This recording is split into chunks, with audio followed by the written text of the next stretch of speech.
Bom dia, irmãos. Bom dia a todos. Espero que todos estejam bem. Tivemos uma semana abençoada, uma semana com algumas notícias boas, outras não tão boas. Mas, graças a Deus, estamos todos bem, alegres, contentes e vamos então dar início a mais uma de nossas aulas. Vamos começar com uma oração. Peço que você se concentre, curve a sua cabeça agora e vamos pedir para que o Senhor Jesus nos abençoe, nos direcione, nos oriente, me capacite a cada professor que deve estar ministrando sua aula também, ainda que de modo virtual. Tá bom? Então curve a sua cabeça, vamos orar. Senhor Deus, te agradeço, Pai, pelo privilégio que tenho de levar a tua palavra.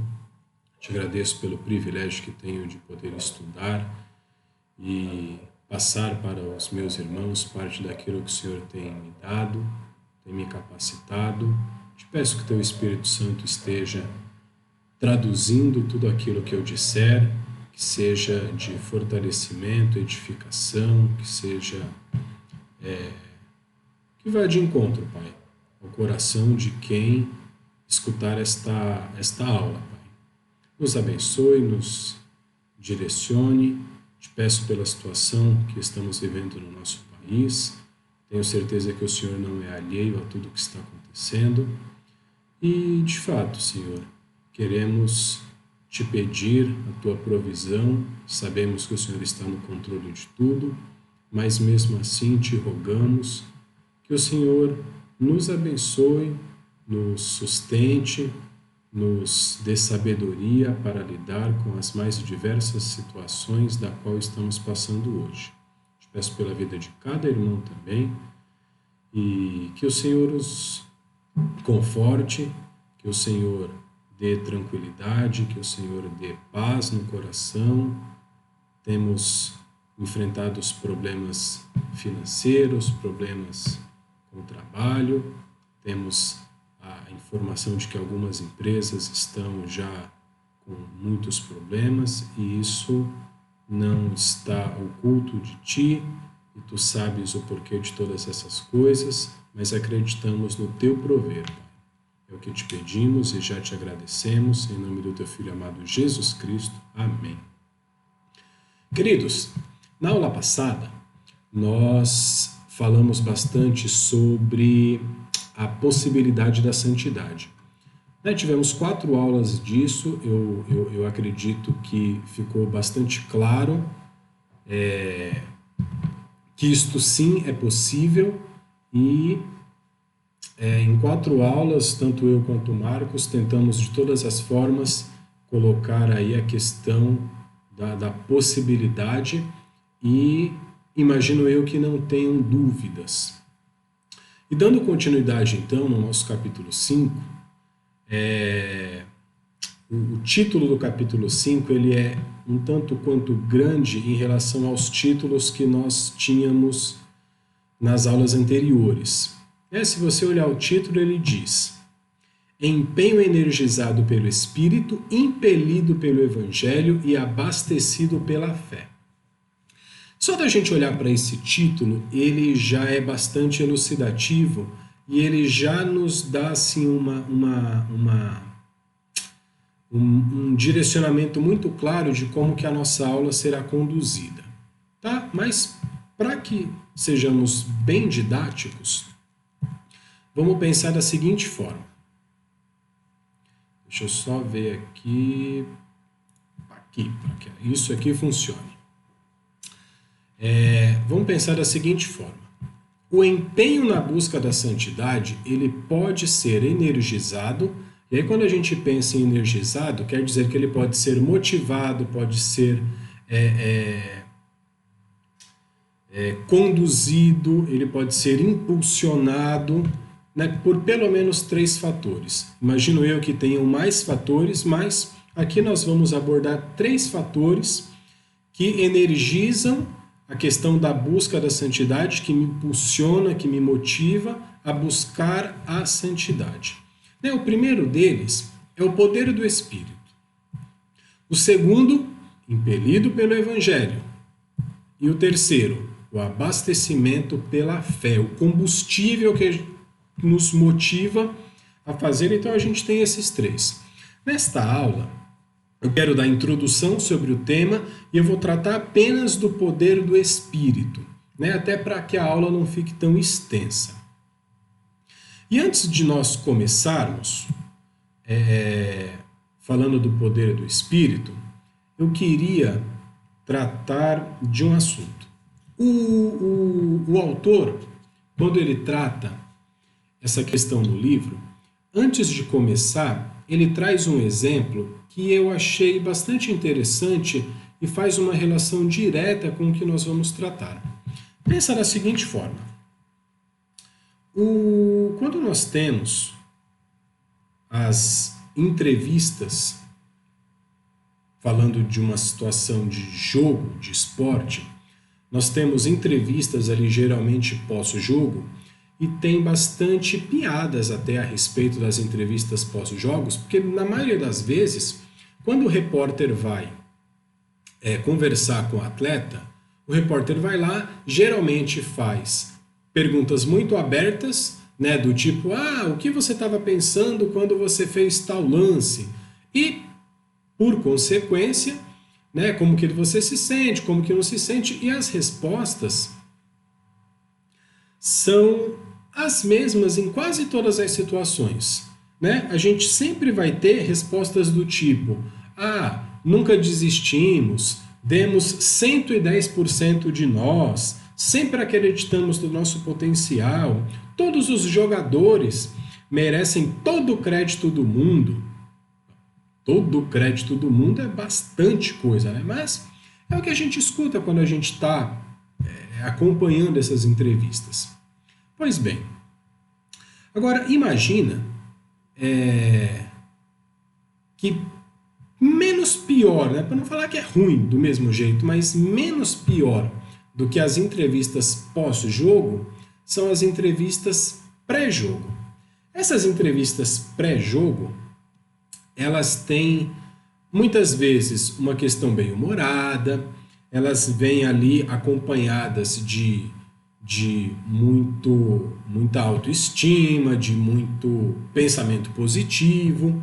E aí você escuta alguns jargões, alguns clichês do tipo, a equipe está bem unida, estamos vencendo a batalha, estamos vencendo batalha a batalha, jogo a jogo, né? Vamos manter o foco no jogo, não vamos deixar a vitória subir a cabeça, entre outras estratégias revolucionárias esportivas que às vezes até vem ali alguma coisa que faz sentido, mas na maioria das vezes são coisas colocadas que são de fato verdadeiras, deveriam sim fazer todo sentido, mas se observarmos, tudo aquilo que é dito não retrata de fato a realidade daquilo que acontece, ou pelo menos não leva para o ouvinte o recado do qual efetivamente você quer passar. Até porque quando a gente pensa assim, foco no jogo, eu prefiro pensar,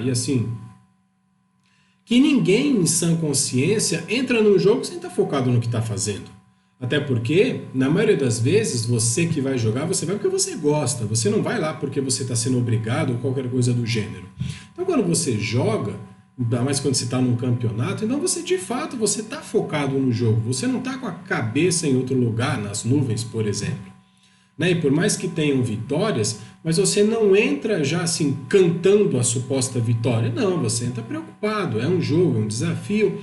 Enfim, então acaba que essa postura que nós vemos, ela acaba não retratando ou não refletindo efetivamente o que muitas vezes o entrevistado gostaria de passar. E aí, muitas vezes, nós, os cristãos, estamos cometendo o mesmo erro, utilizando alguns jargões, utilizando alguns dizeres dos quais não retratam ou não refletem aquilo que às vezes nós acreditamos ou não retrata e não reflete aquilo que efetivamente nós gostaríamos de passar para quem está nos escutando. E aí, não é que eu estou dizendo que o que você fala é mentira ou o que você fala não é verdade, né, para ficar menos ofensivo. Mas o que eu estou querendo dizer é que muitas vezes o que nós usamos não reflete aquilo que efetivamente você gostaria de falar ou que a pessoa gostaria de escutar. E eu queria dar 2 exemplos para assim, ficar mais concreto aquilo que eu estou tentando passar. Pensa da seguinte forma. É muito comum você escutar a seguinte frase: olha, entrega tudo na mão de Deus. Né? Entrega a coisa toda na mão de Deus. Mas para pensar. O que de fato seria entregar tudo na mão de Deus? Ou, se a pessoa te perguntar como é que você entrega as coisas na mão de Deus, ou como é que eu entrego as coisas na mão de Deus?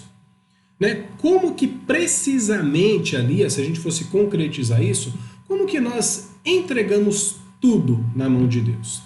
Porque é muito fácil quando você vê uma pessoa com problema e você fala, não, entrega na mão de Deus. Mas será que efetivamente esse é o recado que você quer passar?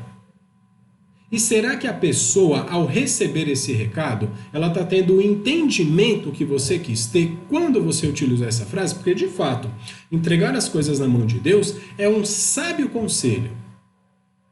Mas será que ele leva para o teu ouvinte o que efetivamente você está tentando passar para ele? O segundo exemplo é: creia nas promessas. Creia nas promessas de Deus. Para pensar se alguém vira para você e fala quais promessas? E como essas promessas vão me ajudar agora? Então, muitas vezes, nós usamos algumas frases, alguns versículos prontos, que não retratam aquilo que efetivamente deveria retratar e não motiva o nosso ouvinte, ou não me motiva da forma que deveria motivar, por às vezes não ser tão claro. O conselho, o versículo, ele traz uma verdade, ele deve sim ser muito bem usado, mas ele deve ser colocado e elucidado, demonstrado, para que seja bem aplicado na hora certa. Né? Um outro exemplo que me veio à memória, o Marcos, certa vez, em um dos aulões que tivemos ali na EBD, lá no templo, ele postou um vídeo, e esse vídeo ali tinha uma situação no hospital, um senhor acamado, um outro rapaz passando, eles acabaram conversando e esse rapaz disse a seguinte frase: vou orar por você. Ok. Passado algum tempo, o rapaz continuou acamado, o rapaz que disse que orar voltou ao hospital para fazer uma nova visita, passou pelo quarto desse senhor e o senhor perguntou para ele: você orou? E o silêncio foi claro. E em não raras as vezes, a nossa postura é exatamente a mesma. E assim, eu confesso que, em diversas vezes, você vê ali os problemas acontecendo hoje, os problemas chegam mais rapidamente pelas mídias digitais, então você vê ali, por exemplo, no grupo de WhatsApp, que o irmão teu está com um problema, e você para e pensa, vou orar por esse irmão. E aí eu te pergunto, você orou? Se você orou, amém, que bom. Mas eu confesso, em algumas vezes eu também orei, em outras eu disse que ia orar e não orei. E conversando com algumas pessoas, isso também acontece. Então não é algo incomum. Muitas vezes nós dissemos que vamos orar pelo irmão e nós não oramos. Então o nosso dizer, ele não é um motivador para que o irmão acredite, para que o irmão cresça, para que o irmão se conforte. Né? E existe um problema, um ruído, tanto no receptor quanto de quem está falando. Porque quem está falando também, muitas vezes, não acredita nem no que fala. E aí a gente tem um problema muito maior. Mas não vamos fugir muito do foco da nossa aula. Agora, pensa nessa questão de motivação, porque aqui a gente está falando de problemas do dia a dia. Pensa então o quanto seria difícil ou qual seria o artifício que te motivaria, qual seria o jargão, o clichê ou qualquer coisa que pudesse te impulsionar a buscar a tua santidade. Nós já vemos que isso é perfeitamente possível. Nós já também discutimos bastante que nós, de fato, somos santos. E como os santos que somos, devemos e podemos, isso é possível, buscarmos a santidade constantemente e podemos sim alcançá-la. Depende tão somente de nós. E dessa forma, eu gostaria que nós pensássemos no primeiro versículo que eu quero colocar para os irmãos, que está lá em Filipenses 2, 12 e 13. Diz assim o versículo: Assim, pois, amados meus, como sempre obedecestes, não só na minha presença, porém muito mais agora na minha ausência, desenvolvei a vossa salvação com temor e tremor, porque Deus é quem efetua em vós, tanto o querer como o realizar. Quando a gente pensa nesse versículo,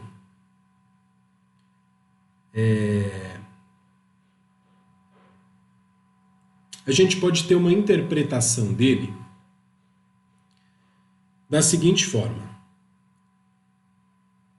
o ato de obediência em desenvolver a nossa salvação com temor e tremor, ou, em outras palavras, a busca da nossa santidade quando feita com temor e tremor, nada mais é do que um gatilho, do que um start, do que um abrir porta para que Deus opere.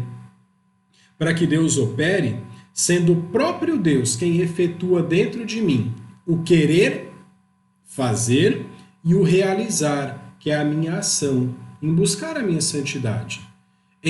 Igual nós estamos estudando, em vasculhar tudo da minha vida e fechar mesmo qualquer brecha que eu encontrar na minha santidade, para que a minha santidade fique de fato preservada. E isso precisa acontecer. Existiu, na verdade, um teólogo chamado John Owen. Ele viveu no século XVII, ele foi considerado ali o príncipe dos puritanos, e um dos seus livros, A Mortificação do Pecado, ele diz o seguinte: acompanhe a leitura e veja se você concorda. Ele diz que tentar ser santo a partir de força pessoal, levada a efeito por meios pessoalmente concebidos, visando o fim, a autojustificação, é a própria alma, o próprio cerne de toda a falsa religião do mundo. Vou ler de novo para que você escute com atenção. Tentar ser santo a partir de força pessoal, levada a efeito por meios pessoalmente concebidos, visando o fim de autojustificação, é a própria alma, é o próprio cerne de toda a falsa religião do mundo. Eu espero verdadeiramente que você concorde com isso. Porque, de fato, se pensarmos na minha força para ser santo, naquilo que de fato eu quero fazer, e que a justificação disso está com Deus e a santidade está comigo, de que eu vou conseguir, querido, isso é assim, é o âmbito, é o núcleo da falsa religião no mundo. Isso não depende de você. Quem faz isso em você, tanto querer quanto realizar, é Deus. E aí, olha lá o que diz em 1 Pedro 4,11. Está aí na tela também aqui do lado. Se alguém fala, fale de acordo com os oráculos de Deus. Se alguém serve, faça-o na força que Deus supre, para que em todas as coisas seja Deus glorificado, por meio de Jesus Cristo, a quem pertence a glória, o domínio pelos séculos dos séculos. Amém. Então, tudo que nós fazemos, o nosso falar, o nosso agir, o nosso pensar, ele deve ser direcionado por Deus. Ele deve estar em harmonia com a palavra de Deus, deve estar seguindo estritamente os seus preceitos. Mas mesmo diante de tudo isso, talvez não fique muito claro como é essa praticidade ou como que essa praticidade acontece. Né? Duas perguntas se levantam, que é o que até permeia aqui a nossa aula nesse primeiro momento. Como é de fato que Deus opera em mim? Como é de fato que Deus opera em nós? Como podemos servir na força suprida de Deus? Essas perguntas precisam ser respondidas. Mas, né, como eu disse que falaríamos hoje sobre o poder do Espírito, eu vou tentar muito.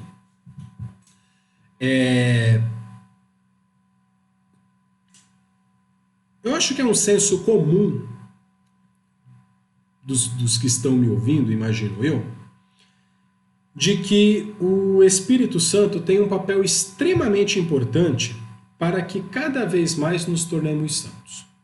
E sem ele, não teríamos sucesso, não teríamos êxito, não conseguiríamos chegar nem perto de começar a buscar a santidade.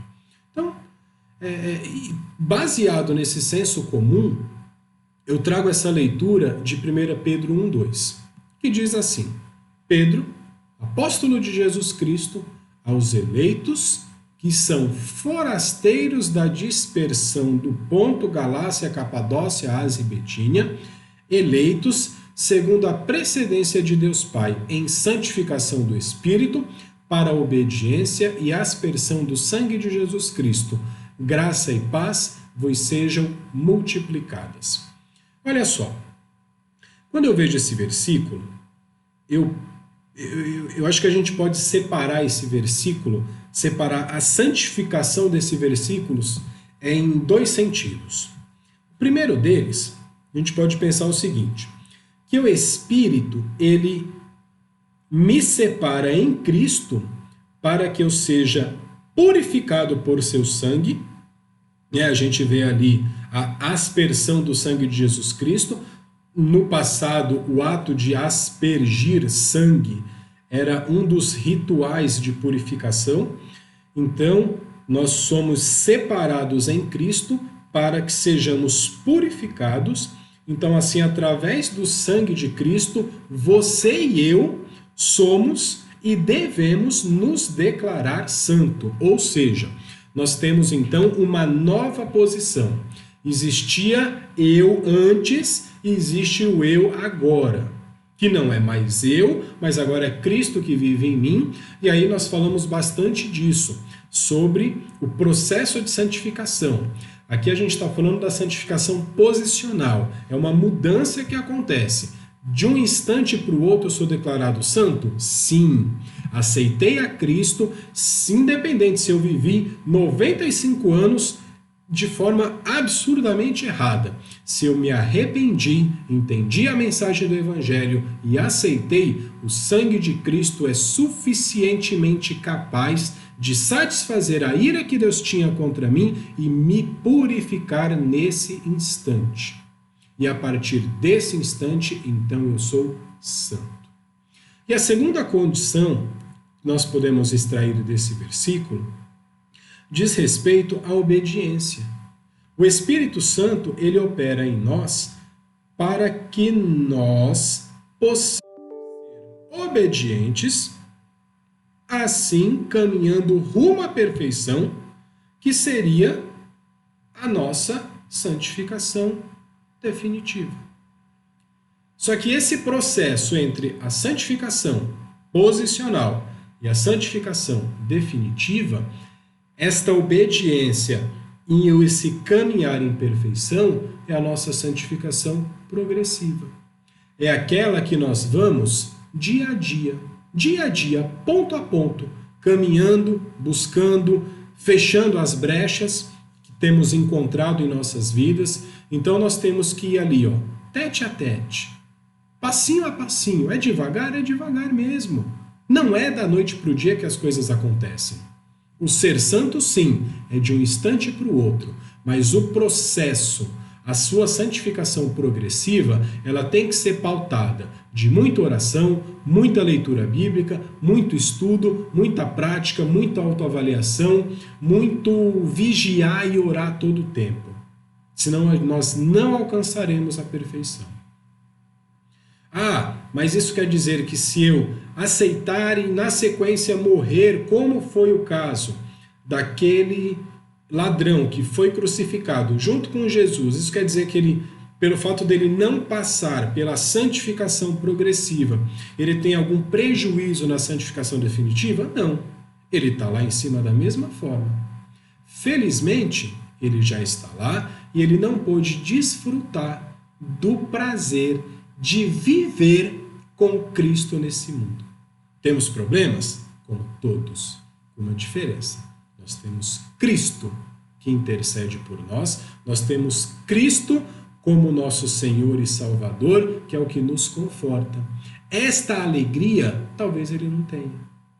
Ele tem a alegria de estar com o Pai. Mas a alegria que nós temos de sermos chamados filhos e termos a esperança de receber muito em breve, que pode ser daqui a pouco, pode ser que eu nem termine essa aula, como pode ser daqui a 20 anos, a esperança de encontrar o Senhor. A esperança de ver o Senhor.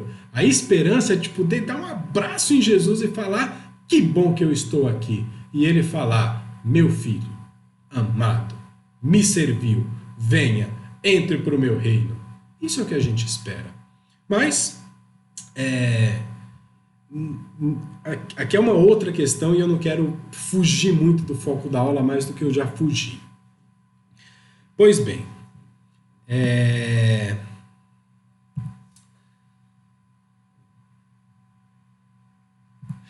isso aqui foi o que eu falei a respeito do Espírito nos separa em purificação e o Espírito opera em nós a obediência. Lá em Romanos 8, 9 a 13, os irmãos podem ver isso de uma forma um tanto quanto mais ampla. Diz assim, eu vou ler rapidinho, estamos em aula, lembrando, a aula da EBD deveria ter 1 hora. Então, pretendo não me estender, mas vamos tentar ocupar o período do qual nós estaríamos destinados para a EBD, tá bom? Em Romanos 8, de 9 a 13, diz assim: vós, porém, não estáis na carne, mas no Espírito, se de fato o Espírito de Deus habita em vós. E se alguém não tem o Espírito de Cristo, este tal não é dele. Se, porém, Cristo está em vós, o corpo, na verdade, está morto por causa do pecado, mas o Espírito é vida por causa da justiça. Se habita em vós o Espírito daquele que ressuscitou a Jesus de entre os mortos, esse mesmo que ressuscitou a Cristo de entre os mortos, vivificará também o vosso corpo mortal, por meio do seu Espírito que em vós habita. Assim, pois, irmãos, somos devedores, não a carne como se constrangidos a viver segundo a carne, porque se viverdes segundo a carne, caminhais para a morte, mas se pelo Espírito mortificardes os efeitos do corpo, certamente vivereis. Isso quer dizer que nós temos uma missão diária de mortificar a nossa carne, porque nós temos um Espírito que habita em nós, e esse Espírito que habita em nós me capacita, me possibilita, é Deus que me dá tudo isso, é Deus que me dá essa vontade e é Deus que produz a ação. Pelo Espírito Santo que habita em mim. Eu para o pecado estou morto e para Cristo estou vivo. E a minha situação antes disso era o inverso. Para Deus eu estava morto e para o pecado eu estava muito bem vivo e pecando constantemente. Queridos, mas uma pergunta, né, eu coloquei algumas, mas uma pergunta precisa ser respondida. Como é que o Espírito de fato opera em nós, tornando-nos santos? Né? Esse é o ponto, né? A nossa aula ela tem 3 divisões: a questão do Espírito, a questão do Evangelho, a questão da fé, e vamos entrar então propriamente dito na questão de como de fato o Espírito opera em nós e nos torna santos. E entrando nesse tópico, eu quero separar ele em 3 partes. Primeira delas, o Espírito fortalece com poder o íntimo do meu ser. A segunda, o Espírito brilha nas trevas do meu coração. E a terceira, o Espírito evidencia a glória de Cristo. Falando da primeira, o Espírito fortalece com poder o íntimo do meu ser. Isso é assim. Sabe aquela vontade dentro de você de fazer o certo? É disso que eu estou falando. Muitas vezes nós podemos ter atitudes que estão da boca para fora, estão nas nossas ações, que podem refletir coisas diferentes daquilo que tem aqui dentro. Isso é perfeitamente possível. Agora, quando aqui dentro a coisa mudou, para que isso reflita na tua vida é muito mais fácil. E aí, vamos a alguns versículos dos quais embasarão esse tema de que o Espírito fortalece com poder o íntimo do meu ser.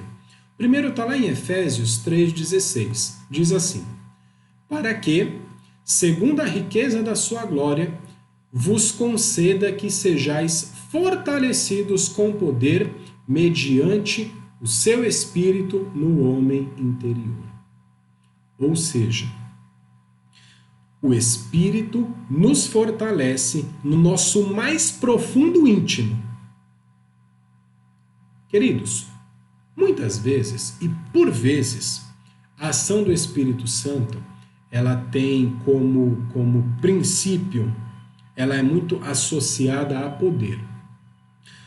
Vamos ver alguns versículos que falam a questão desse poder, dessa capacidade que a gente tem. E esse poder todo que ele tem, que faz diversas coisas, é esse mesmo poder que está aqui, movendo as coisas aqui dentro. Olha só, lá em Atos 1,8 diz o seguinte: mas recebereis poder ao descer sobre vós o Espírito Santo, e ser-me-eis testemunhas tanto em Jerusalém como em toda a Judéia, Samaria até os confins da terra. Isso é poder que você recebe para você ir por todo mundo e pregar o evangelho a toda criatura. Vamos lá, Romanos 15, 19.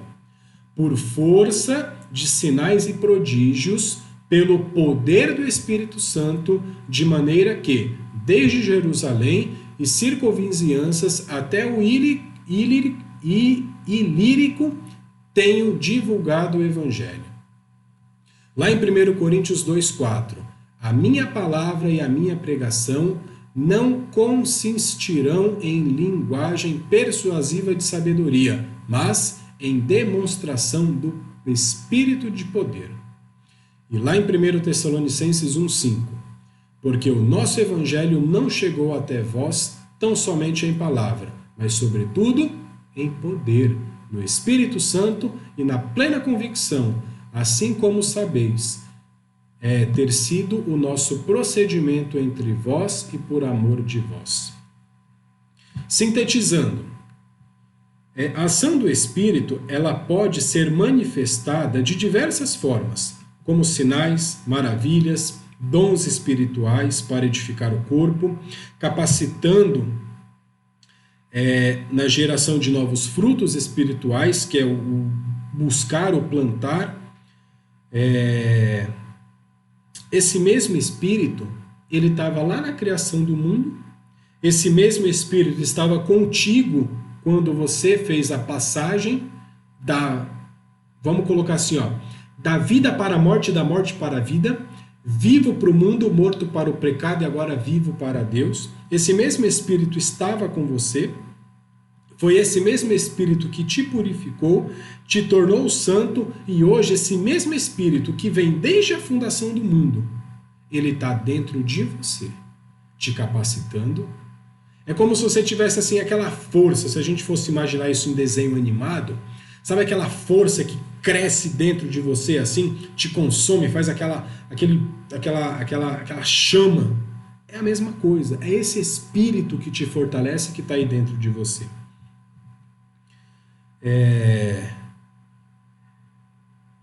Só que muitas vezes, sabe o que acontece? Existe um grupo que eu vou chamar assim de cristãos derrotistas. É o grupo que diz o seguinte: mas eu nasci assim, eu não consigo, sabe? Poxa vida, por mais que eu tente, eu tento ser, eu tento fazer, mas quando eu pequei de novo. Queridos,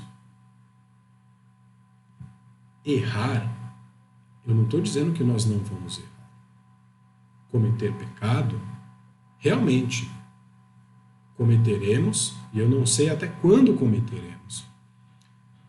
Mas quando a gente para e fala, olha, eu não consigo, queridos, isso é uma afronta direta a um poder tão grande que o Senhor colocou dentro de você. Quando você comete um pecado, uma coisa é você dizer assim, ir diante do Senhor e reconhecer, Senhor, pequei, fui fraco, mas, por favor, me auxilia, me ajuda, me capacita a não errar novamente. O teu Espírito Santo habita dentro de mim, me dá poder, e eu posso, e eu vencerei. Eu me desviarei do mal, eu resistirei o pecado, e a Bíblia me garante que ele fugirá de mim. É diferente de você falar, eu não consigo, sabe? Ainda que esteja em oração, poxa vida, Senhor, eu não consigo. Querido, dizer que você não consegue, para Deus que te deu o Espírito dele dentro de você, com todo um poderio, é quase que uma afronta. Então, você pode, isso nós vimos, você pode, sim, ser santo e buscar a tua santidade constantemente. E aqui está um dos motivadores. É uma força, é o Espírito, é uma pessoa que habita dentro de você e te capacita. Todos os dias ele está ali, te capacitando, te fortalecendo, te dando poder. Só não usa esse poder se você não quiser. Mas vamos dar sequência. Segundo ponto que eu quero tratar nessa aula.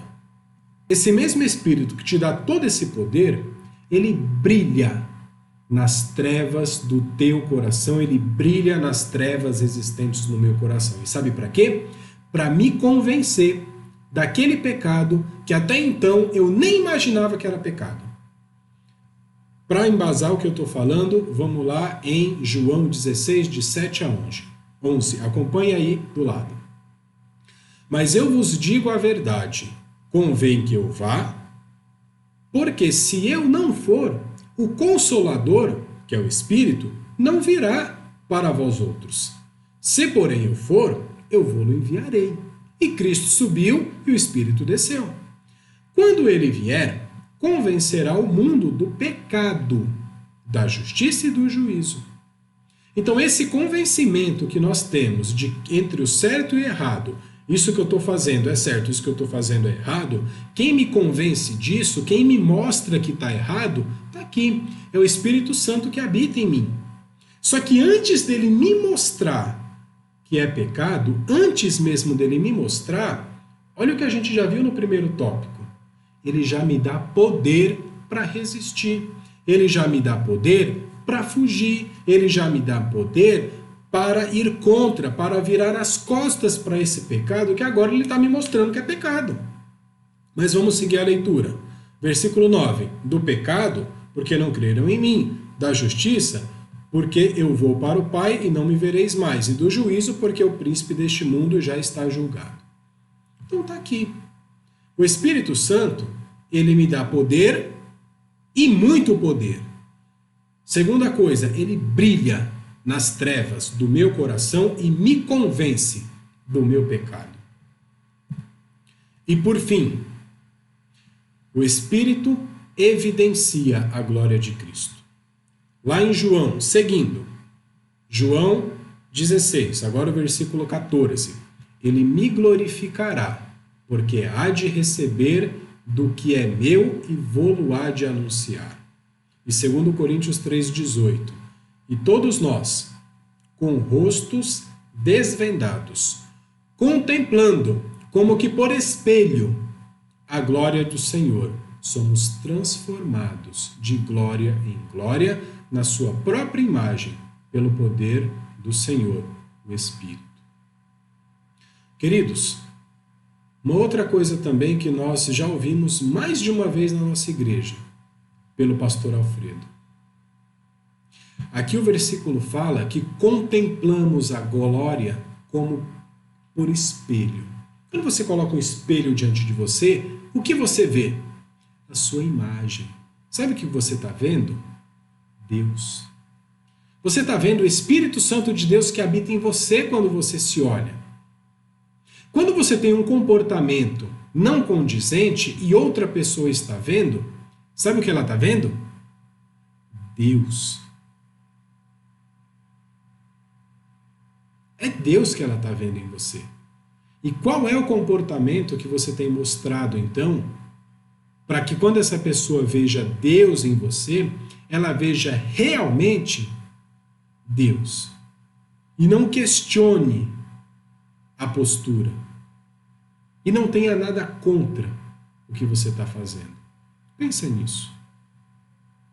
O pastor, ele usa a seguinte frase, e é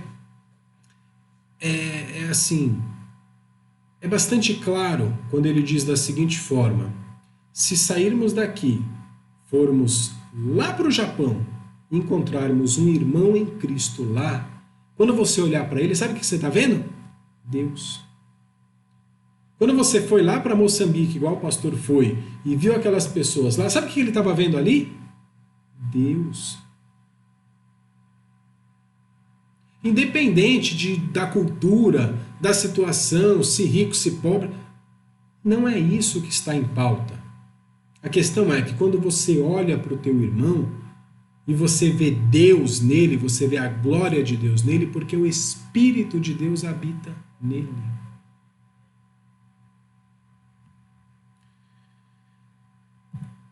Resumindo então, queridos, recebemos o poder para combater o pecado. Somos convencidos do nosso pecado.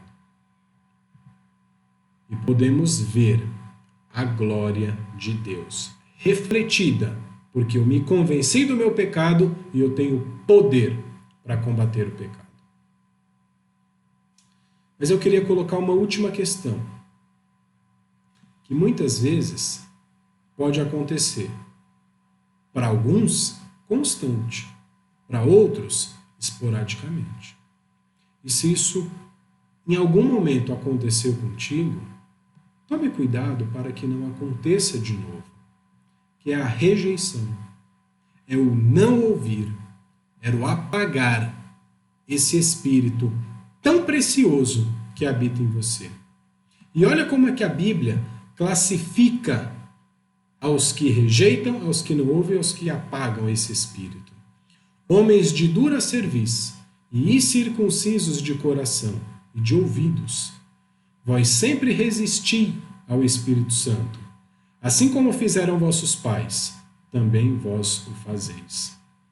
Em 1 Tessalonicenses 5,19 diz: não apagueis o Espírito. Em Efésios 4,30 diz: não entristeçais o Espírito de Deus, no qual fostes selados para o dia da redenção. E por fim, para a gente fechar, se cedermos ao pecado ou desistirmos da justiça, a culpa não é do poder do Espírito, mas sim da nossa preferência pelas trevas do mal e não pela luz do Espírito. Reflita sobre isso. Reflita sobre a questão da tua santidade, sobre as brechas das quais nós temos falado. É perfeitamente possível ser santo. E o primeiro grande motivador para você buscar a sua santidade está aí dentro de você. E é assim que ele opera, te capacitando, te convencendo e te mostrando a glória de Deus. Queridos, eu encerro essa aula. Esse capítulo tem continuação, mas por hora, reflita, releia mais uma vez os textos bíblicos. Se for, assista novamente essa aula, consuma aquilo que Deus está te falando. Vamos orar mais uma vez, encerrando a nossa aula. Curve a sua cabeça aí onde você está e ore ao Senhor.